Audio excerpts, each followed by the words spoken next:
guys, I just got back from Historicon 2015, and I had a really good time. But I thought it might be kind of fun just to kind of share some of my impressions of the con with you and, just give you a general feel for what it was like.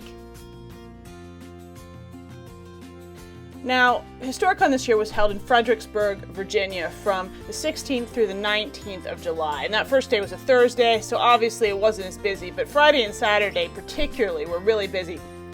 The con occupied the entire convention space, and there were events going on throughout that time. Largely games you could play. The games were scheduled. You had to sign up for them, and there were a variety of spaces where games were played, but they were constantly changing throughout that time, so you wouldn't see the same game at the same table for the whole weekend. There'd be different things there all the time, and I'm just giving you a small sampling of what was out there, because there was just so much. I couldn't really reasonably report on it all, so, we were walking around. When I saw a cool game, I just filmed it, but there were way more neat things there that I'm sure I missed.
Hobby University is another unique feature of Historicon, and like with the games, it's held throughout the weekend. There's a whole bunch of tables, and they sort of change over time. A whole bunch of instructors come in and can teach classes on everything from painting horses to terrain building to figure sculpting, pretty much anything you can imagine. And of course, I had to get involved in this. If you saw my earlier video, I myself taught a class in the Hobby University on German camouflage, and it was a really great time, and I think everyone who came to Hobby University enjoyed it too.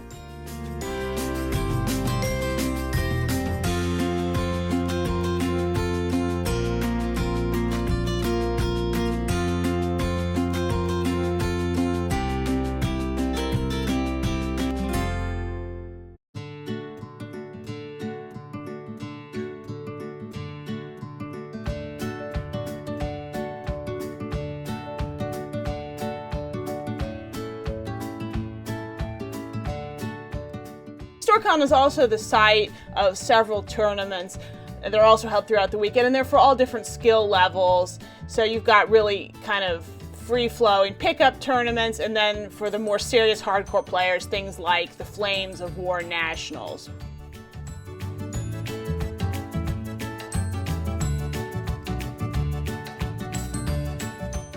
There's also a vendor's hall, and I had a lot of fun here because since we're mostly in Europe, we don't get to see some of the offerings from American manufacturers. So this was a great opportunity for us to see kind of what was going on this side of the pond.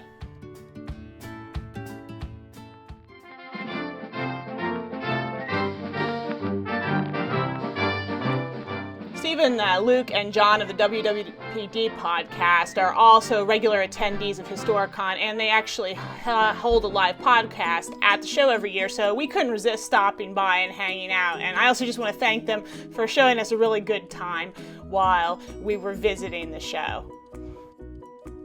So this has been really just a very brief sampling of what Historicon was like this year. Both Jasper and I had a great time. I loved teaching classes. I loved hanging out with everybody. I made some really cool new friends. And it's maybe for American gamers, this whole thing doesn't seem so strange if you've been before, but to Europeans, this whole format of Historicon is quite unusual. So if you're ever in the area, I really do recommend you stop by because it's really worth it and a really good time.